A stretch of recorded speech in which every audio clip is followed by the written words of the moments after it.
কৈলাস হতে বাপের বাড়ি এসেছেন পার্বতী, সঙ্গে গণেশ, কার্তিক আর লক্ষ্মী সরস্বতী। ভগবান শিবের আবাসস্থল ওই কৈলাস পর্বত। আবহমান কাল ধরে বহু মানুষের এমনটাই বিশ্বাস। এমনকি এটাও বলা হয় যে এই পর্বত নাকি অজয়, যাকে কেউই জয় করতে পারেনি। কারণ পাপ শূন্য না হলে ওই পর্বতে ওঠা যায় না। আবার শোনা যায় একজন মাত্র ব্যক্তি নাকি ওই কৈলাস পর্বতে আরোহণ করেছিল। সত্যিই কি তাই? তাহলে কে সেই ব্যক্তি? তিনি কৈলাসের কোন অমোঘ সত্য জেনেছিলেন? তিব্বতী গুরুদের মতে কৈলাস পর্বতের আশেপাশের অঞ্চলে অতি প্রাকৃতিক শক্তি রয়েছে, যা বর্ণনা করা যায় না। সত্যিই কি তাই? সত্যি কি কৈলাস পর্বত থেকে ওম ধ্বনি শোনা যায়? নাকি কৈলাস পর্বত একটি পিরামিড? নাকি ভিনগ্রহীদের আবাসস্থল? সেখান থেকে ফেরার পর কি সত্যিই বয়স বেড়ে যায়? এমন হাজারো প্রশ্নের রহস্যে ঘেরা বিখ্যাত ওই কৈলাস পর্বত। কিন্তু কোনটা সত্যি আর কোনটা মিথ? বিশ্বাসের আড়ালে অন্ধবিশ্বাস নাকি নেপথ্যে বিজ্ঞান যুক্তির খেলা? এই কৈলাসের আন্তর্জাতিক গুরুত্বই বা কতটা? নমস্কার, আপনারা দেখতে শুরু করেছেন এডিটার্স ডায়েরি। আমি ভাস্কর দত্ত আপনাদেরকে আরও একটি এপিসোডে স্বাগত জানাই। রোজই রাজ্যের রাজনীতি থেকে জাতীয় রাজনীতির তাপ উত্তাপ, আন্তর্জাতিক স্তরের যুদ্ধ খেলা, কূটনীতির মরণ বাচন লড়াই, এই সমস্ত ঘটনাবলীর বিশ্লেষণ নিয়ে আপনাদের সামনে হাজির হই। কিন্তু আজ একটু ভিন্ন স্বাদের একটি বিষয় আপনাদের দরবারে নিয়ে হাজির হয়েছি। আজ আমরা একটু খুঁজে বের করবার চেষ্টা করব চির রহস্যে ঘেরা ওই কৈলাস পর্বতের বহু অজানা দিক। বাদবাকি বিশ্বাস অবিশ্বাসের ভার আপনাদের। দেখুন, বিভিন্ন ধর্মেই এই কৈলাস পর্বতকে মানুষের জন্য নিষিদ্ধ স্থান হিসেবে বর্ণনা করা হয়েছে। কিন্তু কেন নিষিদ্ধ? সেটাই হচ্ছে সবচেয়ে বড় প্রশ্ন। মানুষ যেখানে চাঁদে পৌঁছে গেছে, সেখানে কেন এই কৈলাস পর্বতের শিখরে ওঠা অসম্ভব? প্রথমে দেখা যাক পুরাণ কি বলছে। হিন্দু, বৌদ্ধ, জৈন ধর্মাবলম্বী মানুষদের কাছে অত্যন্ত পবিত্র এই কৈলাস পর্বত। সনাতন ধর্মাবলম্বীদের মতে কৈলাস শিবের আশ্রয়স্থল। এই বিষয়ে নানা কাহিনীও রয়েছে, সেই তত্ত্বে এখন গেলাম না। বেদে যেমন উল্লেখ করা হয়েছে কৈলাস পর্বত স্বর্গ এবং পৃথিবীর মধ্যে একটি সিঁড়ি, তবে পুরাণ বলছে এই কৈলাসে থেকেই দেবাদিদেব মহাদেব সৃষ্টি, ধ্বংস, সংহার, প্রলয় সমস্ত কিছুই নিয়ন্ত্রণ করে। আর বৌদ্ধদের কাছে কৈলাস পর্বত হল সৃষ্টির প্রাণ কেন্দ্র। বজ্রায়ন শাখার বৌদ্ধরা মনে করেন কৈলাসের শৃঙ্গে ধ্যানমগ্ন হয়ে রয়েছেন ধ্যানের দেবতা হেরুক চক্র সম্ভার। বজ্রযানী বৌদ্ধ ধর্মে কৈলাসকে মেরু পর্বত বলে উল্লেখ করা হয়েছে এবং মনে করা হয় যে এই মেরু পর্বতই বিশ্ব সংসারের কেন্দ্র। কৈলাসের পাদদেশে প্রতি বছরই বৌদ্ধেরা তীর্থযাত্রা করেন, কিন্তু তারা কখনই কেউই এই পর্বত আরোহণের কথা ভাবতে পারেনি। আবার তিব্বতের প্রাচীন বন ধর্মের অনুসারীরা মনে করেন এই কৈলাস শৃঙ্গ তাদের আকাশ দেবতা সিপাই মেনের আবাস।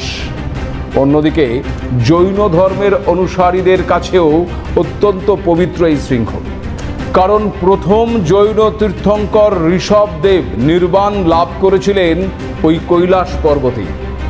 অন্যদিকে যদি কৈলাসকে ভৌগোলিক বা ভূপ্রাকৃতিকভাবে দেখা যায়, তাহলে তিব্বত মালভূমি থেকে 22,000 ফুট ওপরে অবস্থিত এই কৈলাস পর্বত।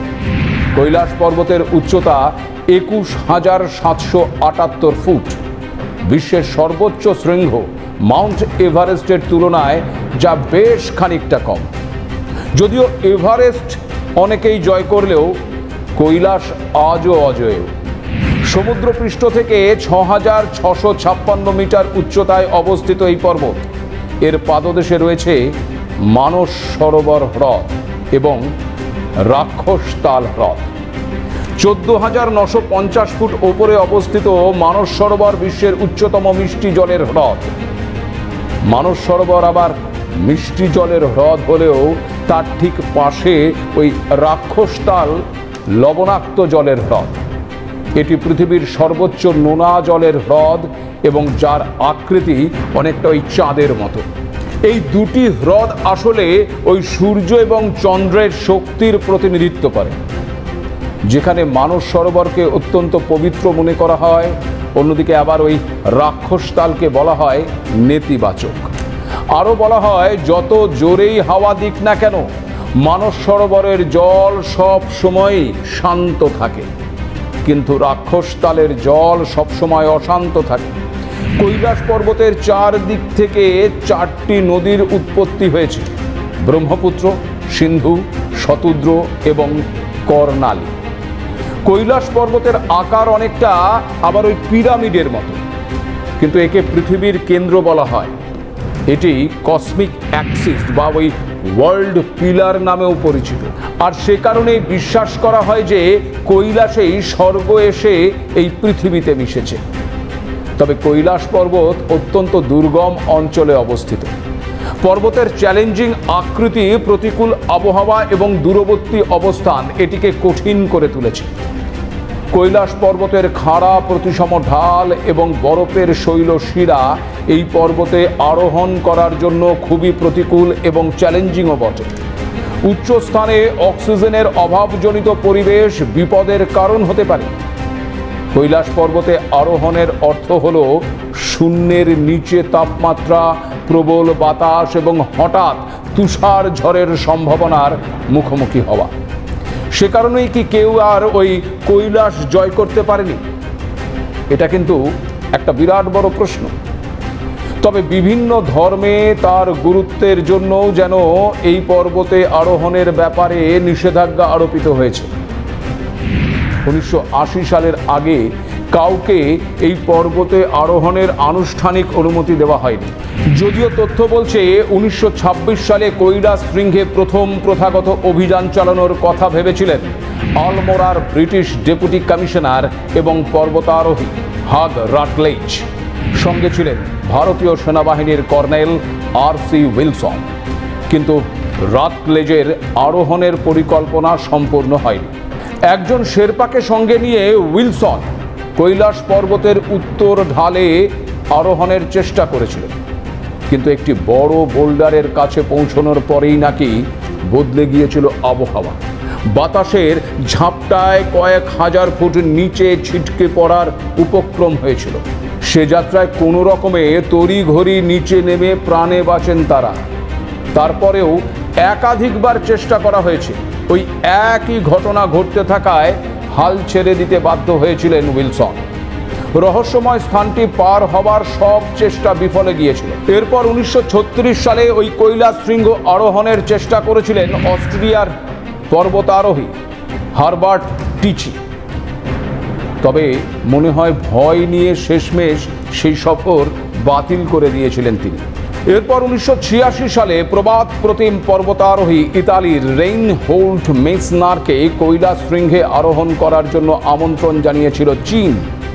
কিন্তু দুবার ওই কৈলাস পরিক্রমার পর ধর্মীয় এবং আধ্যাত্মিক গুরুত্বকে বুঝে পত্রপাঠ সেই আমন্ত্রণ খারিজ করে দিয়েছিলেন তিনি। এরপর 1991 সালে জাপান এবং চীনের 17 জন বিজ্ঞানীকে এক বৈজ্ঞানিক অভিযানের নাম করে ওই কৈলাস আরোহণের আমন্ত্রণ জানিয়েছিল চীন। আর অবিশ্বাস্যভাবে পুরো দলটি সম্পূর্ণ নিশ্চিহ্ন হয়ে গিয়েছিল এক আচমকা ভয়ঙ্কর তুষার ধসের ফলে। এরপরেও থেমে থাকেনি চীন।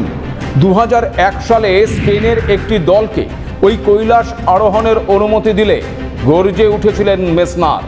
ফলে প্রবল জনরোষ এবং আন্তর্জাতিক চাপের সামনে পিছু হটেছিল চীন সরকার। পর্বতারোহীদের জন্য আইন করে বন্ধ করে দিয়েছিল ওই কৈলাসের দরজা। আর কৈলাস হয়ে গিয়েছিল পৃথিবীর একমাত্র পর্বত যা শৃঙ্গে আর কোনোদিন পা রাখা যাবে না। বিশ্বখ্যাত প্রবাদ প্রতিম মেসনার বলেছিলেন, কৈলাস শুধু একটি পর্বত নয়, এখানে এমন কিছু আছে যা মানুষের বোঝার বাইরে। কৈলাস নিয়ে গাইড এবং মালবাহকদের দাবি, কৈলাস পর্বতের গায়ে পা রাখা মাত্র শুরু হয় নানান অস্বাভাবিক কাণ্ড কারখানা। এক নিমেষে পাল্টে যায় সামনের পথ। হঠাৎ দেখা দেয় তুষার ফাটল, খাড়া দেওয়াল বা মিশকালো গিরিখাত, আগে থেকে যেগুলি ওই চোখে ধরা পড়ে না। তাই সঠিক পথে গেলেও বারবার ভুল পথ ধরেন তারা, আর সেই পথ তাদের নিয়ে গিয়েছে নিশ্চিত মৃত্যুর দিকে। কিন্তু শোনা যায় একজন আছেন যিনি এই কৈলাস পর্বত আরোহণ করেছিলেন।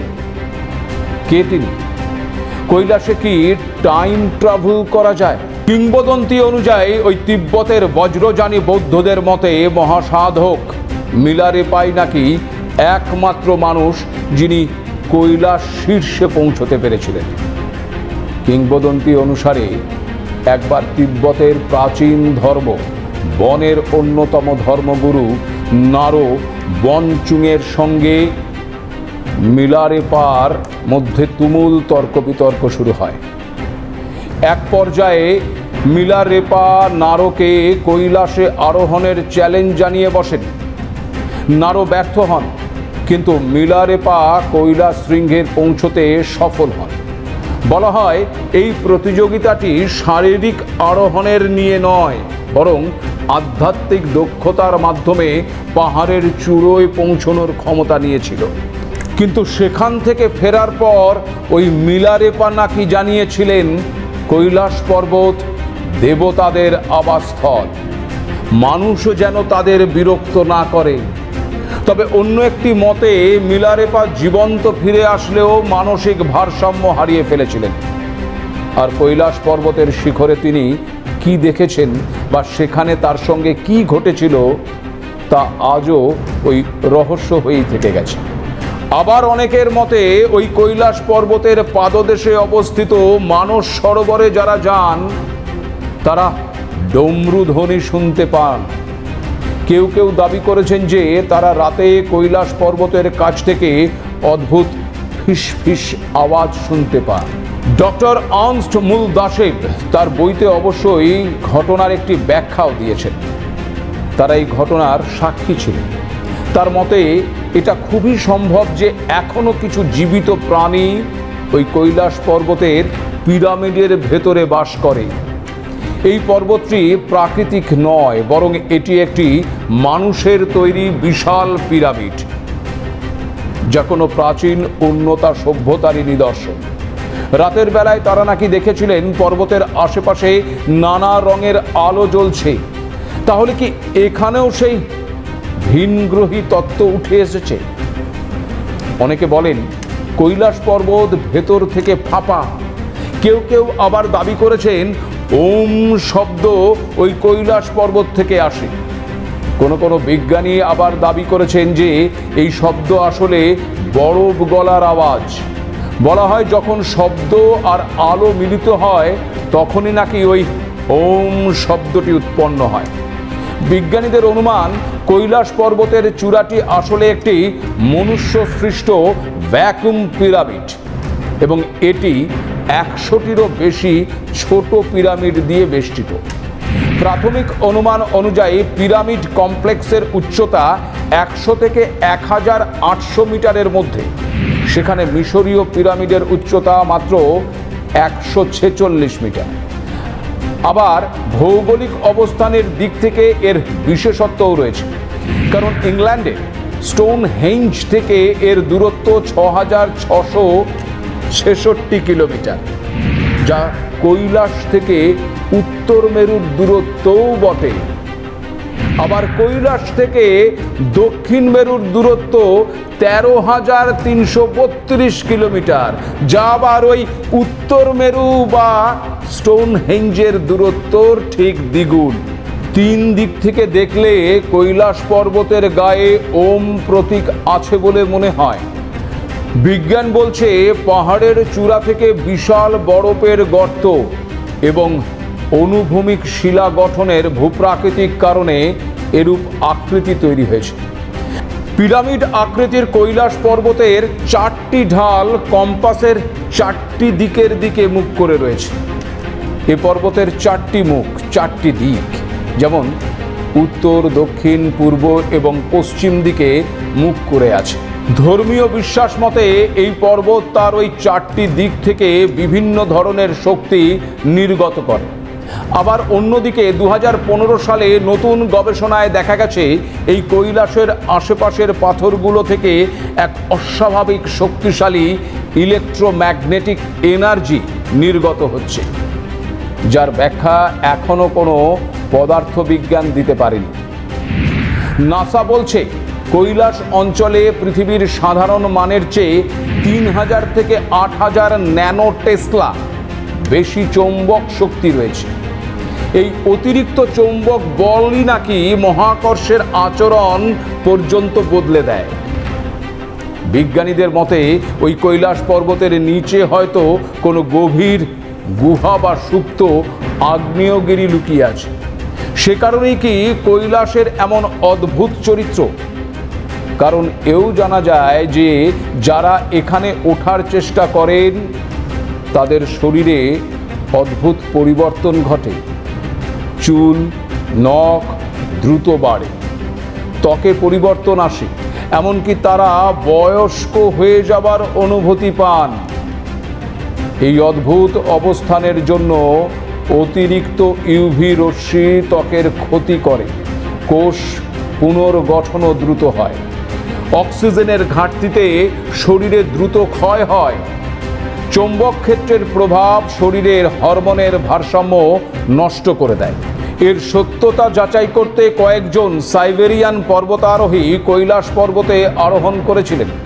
সঙ্গে সঙ্গে তাদের বয়স নাকি কয়েক দশক বেড়ে গিয়েছিল। আজও এই ঘটনা রহস্যের মধ্যেই রয়েছে। অনেক গবেষক আবার মনে করেন কৈলাসের চারিপাশে সময়ের প্রবাহ যেন একটু ভিন্নভাবে চলে। একে বলা হয় ওই টাইম ডাইলেশন। তবে এই কৈলাস কিন্তু পৃথিবীর কেন্দ্র নয়। দক্ষিণ এবং মধ্য এশিয়ার ভূরাজনৈতিক ভারসাম্যের কেন্দ্রবিন্দু হিসেবেও বিবেচিত এটি। ভারতের জন্য এটি শুধুমাত্র ওই ধর্মীয় পবিত্র স্থান নয়, সামরিক দিক থেকেও এটি সংবেদনশীল করিডর। কারণ এটি ভারতের উত্তর সীমান্তে চীনের সঙ্গে সংযোগের অন্যতম উচ্চতম পয়েন্ট। এই করিডোর দিয়েই ভারত কৈলাস মানস সরোবরের যাত্রা পরিচালনা করে এবং উত্তরাখণ্ডের সীমান্তে সেনা মোতায়েন নিয়ন্ত্রণ করে। একই সঙ্গে কৈলাসের দক্ষিণে অবস্থিত লিপু লেক পাস ভারতের সীমান্ত প্রতিরক্ষার দিক থেকে অত্যন্ত সংবেদনশীল। চীনের দৃষ্টিতে কৈলাস একটি কৌশলগত উচ্চভূমি। তিব্বত অঞ্চলকে তারা বহু বছর ধরেই সামরিক ঘাঁটিতে রূপান্তর করেছে। কৈলাস পর্বতের আশেপাশে থাকা এলাকাগুলো চীনের সেনাবাহিনীর নজরদারির আওতায় থাকে। এখান থেকে তারা ভারত এবং নেপালের সীমান্তের সবকিছুই নজরদারি করতে পারে। 2020 সালে ওই গালওয়ান সংঘর্ষের পর থেকে চীন তার পশ্চিম তিব্বতের সামরিক উপস্থিতি আরও জোরদার করেছে এবং এই কৈলাস অঞ্চল তার একটি গুরুত্বপূর্ণ পর্যবেক্ষণ কেন্দ্রও বটে। সাম্প্রতিককালে চীন তিব্বতে সামরিক কাঠামো বৃদ্ধি করেছে, ফলে কৈলাস অঞ্চল এখন ভারত চীন সীমান্ত উত্তেজনার কেন্দ্রবিন্দু। ভারতও বিআরওর মাধ্যমে ওই লিপু লেক পর্যন্ত রাস্তা তৈরি করে কৌশলগত উপস্থিতি বাড়িয়েছে। তাই কৈলাস এখন ধর্ম ও রাজনীতির সংমিশ্রণে এক ভূরাজনৈতিক প্রতীক। তাছাড়া কৈলাস পর্বত থেকে উৎপন্ন 4টি নদীর ওপর ভারত, নেপাল, বাংলাদেশ এবং পাকিস্তানের জীবন জীবিকা নির্ভর করে। ফলে কৈলাসের জলসম্পদ গোটা অঞ্চলের জল নিরাপত্তা এবং পরিবেশগত ভারসাম্যের মূল চাবিকাঠিও বটে। তাই সব দিক থেকেই কৈলাসের গুরুত্ব অপরিসীম, একথা বলাই যায়। তবে কৈলাস পর্বত আজও এক রহস্যময় কুহেলিকা, যে কুহেলিকা শত শত বছর ধরে মানুষের আকর্ষণের কেন্দ্রবিন্দু হলেও অপরিসীম রহস্যের কখনোই উন্মোচন ঘটেনি। এবার সেই রহস্যের তত্ত্ব আপনারা কিভাবে গ্রহণ করবেন সেটা কিন্তু আপনাদের ওপরেই ছেড়ে দিলাম। আজ এ পর্যন্তই। নমস্কার।